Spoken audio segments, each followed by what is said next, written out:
session of orchids, the moth orchids to be exact. And I'm very happy to be here. Hopefully I can pass some of my knowledge to you. Let's get it going.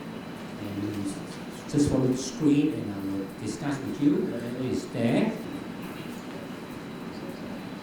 These are the topics that we will be discussing today about Earth. We will see further slides of what we do, the introduction of this Phalaenopsis orchid, how we create new variety, the tips.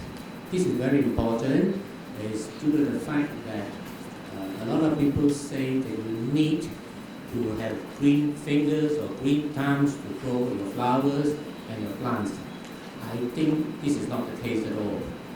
The first word you have and the first thing you have that you want to grow things or whatever you do in life is one single word, passion. If you have the passion, then you follow the next word is system. Once these two are in place, you can grow anything. So I hope I can transfer this to you. System, why we do this, why don't we do that, and how do we improve as we go into growing of orchids. And about us again, sorry. Phalaenopsis today, we have done it so well that it is created and go into a system. We are coined a new word, I don't know whether it's in the dictionary. We have landscape, but now we coin a new word called orchidscape, which we create areas, and hopefully within my lifetime, if I see it through, you will have gardens that you walk through in a rainforest and you see all these flowers staring at you, and if you come back in 5 weeks to 6 weeks time, you'll be surprised that the flowers has changed to a new variety, but the backdrop is still the rainforest. Hopefully, we can put this into the heart of Kuala Lumpur. If we all go to plan, I am trying to create a tourist attraction for tourists in Malaysia and as well as for the local people, the local Malaysians, that rather than just looking at the KLCC Twin Towers, the next one, come to the Orchid Park and Conservatory. Okay, I hope I can see this through, but everything is very positive now. It will be in the heart of Kuala Lumpur.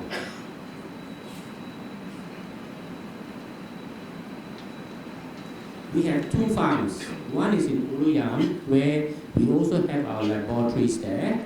This is the farm where we grow from zero factor. That means to say we cross two flowers and come up with new offspring. And from there we pick up the best variety.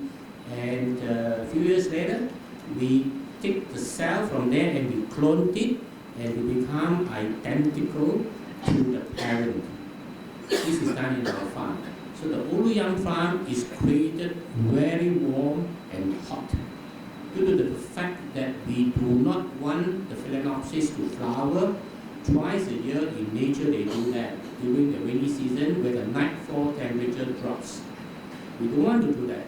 We want this farm basically to keep growing, the plant to keep growing so that they reach maturity faster. And once they are ready on a given date and time, if I want the flower to come on full bloom, delivered to your doorstep or to your wedding ceremony, it will open exactly on that day. So indirectly, we have changed the whole format of growing this particular orchid Phalaenopsis, and it can be controlled. One of the rare species of orchid where you can control flowering time. I'm sure a lot of you grow orchids in the house. Can be dendrobiums, can be vandas, can be oncidium, octoblossom, or whatever. Cattleya for that matter. Cattleya and oncidium or octoblossom plus the Phalaenopsis are the few flowers in the world or species in the world that we can control the flowering time. But the most, what you call sensitive of the lot is actually Phalaenopsis, because the moment you stimulate it, it will flower. I'm going to show to you what we have done. We are indirectly, to a certain extent, trying to play God here. Okay? But it can be done and it works. That's why when I came on stream to see this flower, I saw the business side of it, being a businessman. And I said, why? This orchid belongs to Malaysia.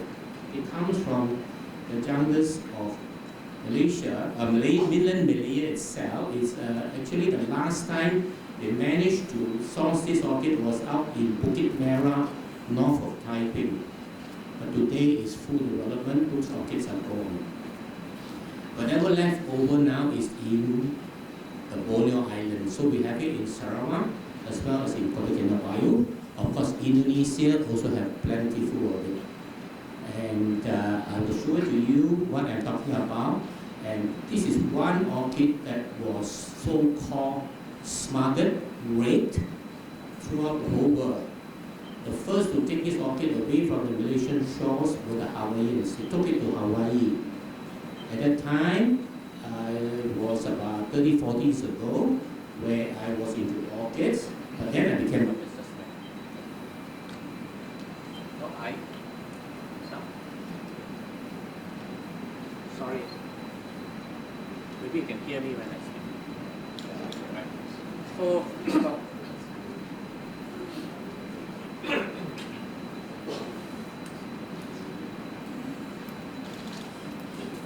am I clear enough or not? Yeah, clear.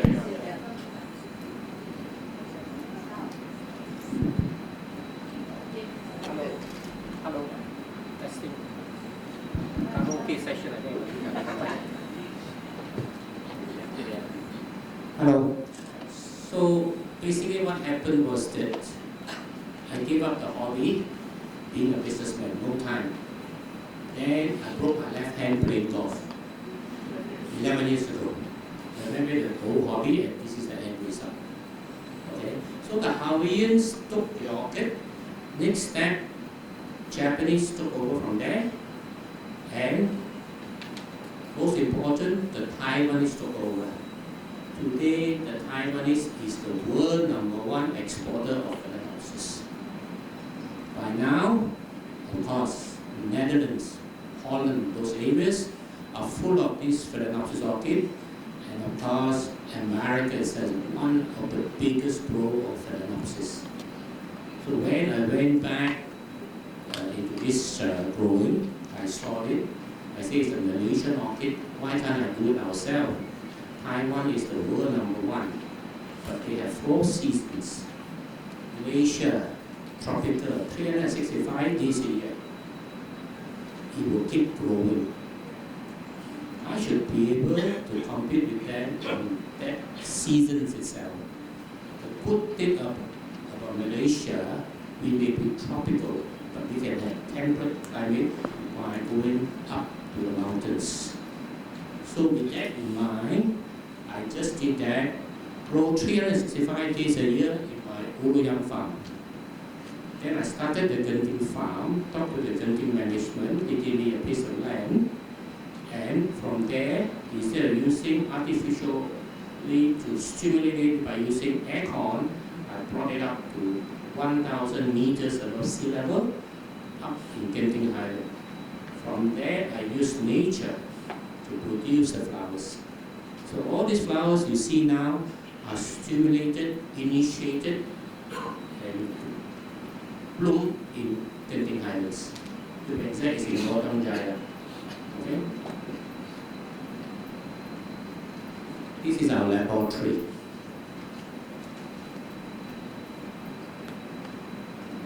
Uluyang farm, different stages of growing.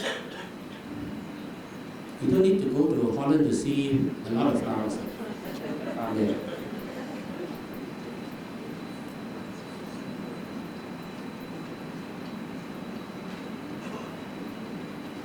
I have collected 600 over colors. Can you imagine? And they are now in hibernation. Whenever I want to draw them out to do crossing, to put it back into the market. From the laboratory, they are sleeping, but we bring them up alive. We re-germinate and re-clone the cells, and eventually 3.5 to 4 years later, it is in the market again.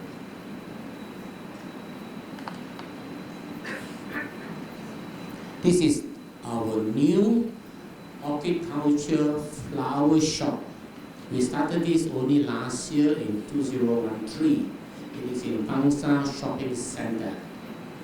As you enter, the main entrance is on the right hand side. And from what I get from the people, we are the most expensive shop. Can't blame us, okay?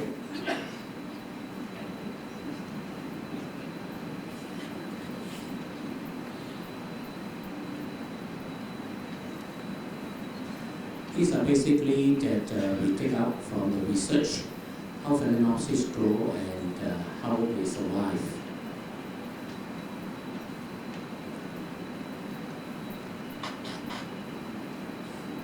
Now, this is very interesting. I was saying earlier that Phalaenopsis is a Malaysian orchid. To the present time, it's still quite plentiful, not really plentiful, but deep in the jungle. You can still see the species. Later, we will show you the flowers on the screen.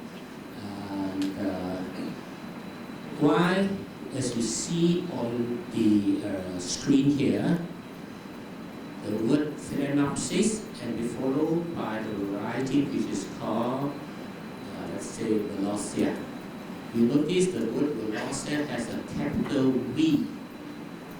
When you have the word capital V, which we need to do that, I can take the plant and sell it to the world.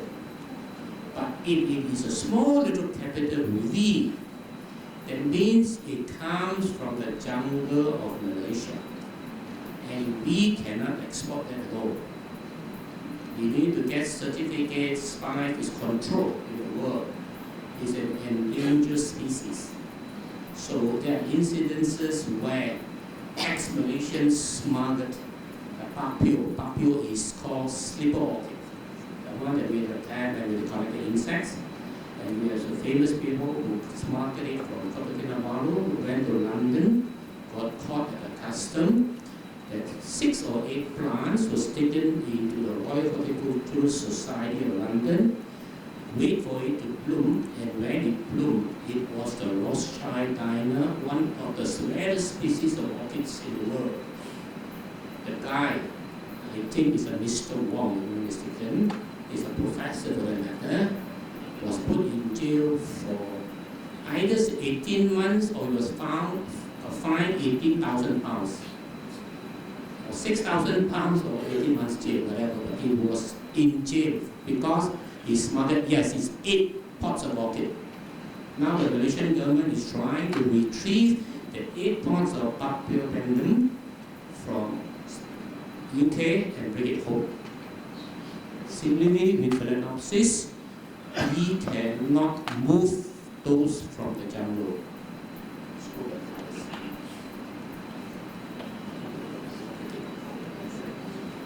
Okay, this is the mother of all the Phalaenopsis. I managed to get one from my farm and use the capital V now. It's because this is a crossing among themselves and is done by human being. It is from the jungle.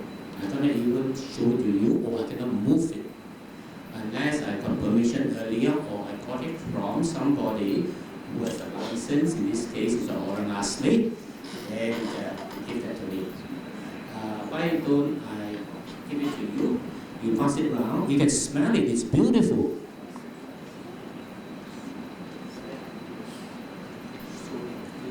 Now the other two are the amabilis and the Cornicervi. These are also species of Malaysian orchid. These 3 are the most famous of the lot. There's still a lot in the jungle in a different variety. This is the one, together with another one which is in Philippines. We don't have it in Malaysia. It's called the Sandarena. The amabilis is here as well as in the island of Taiwan.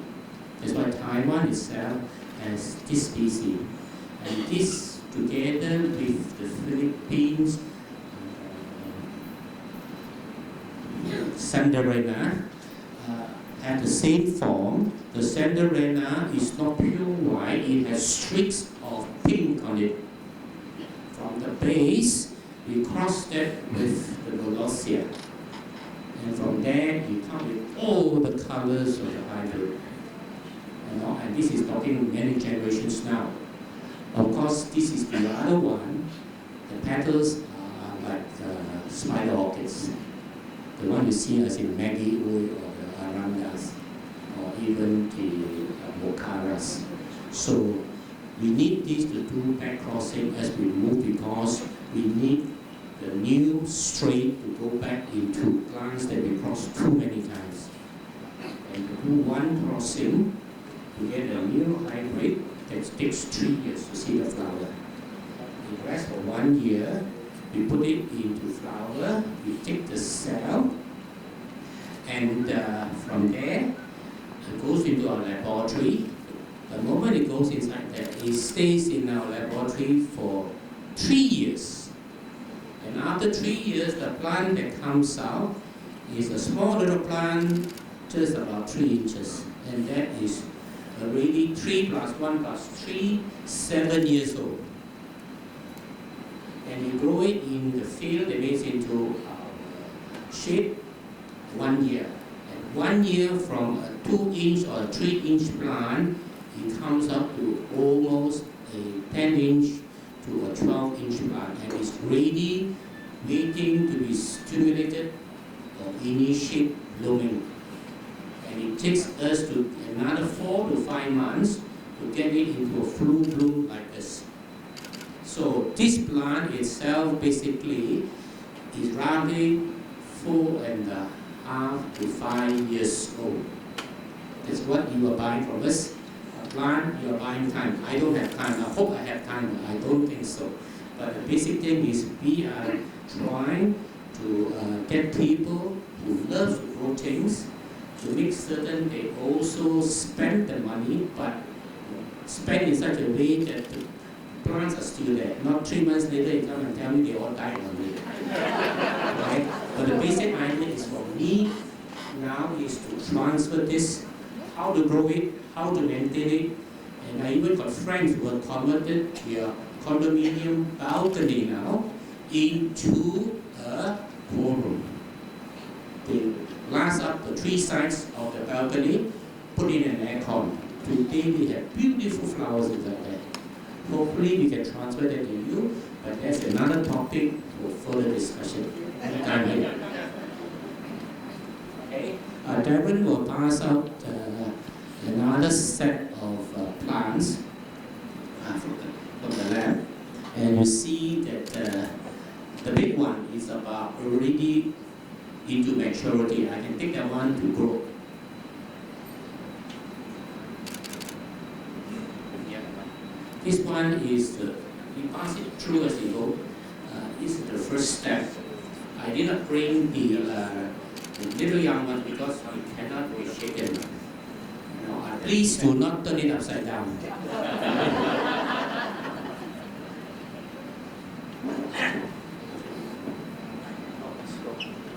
You can see, get you back.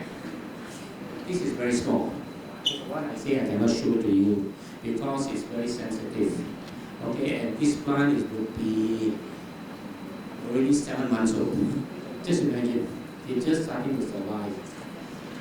Okay, and we keep transferring them as they move, you see. And so, different stages, different timing. Okay, and then we plant it in the pot.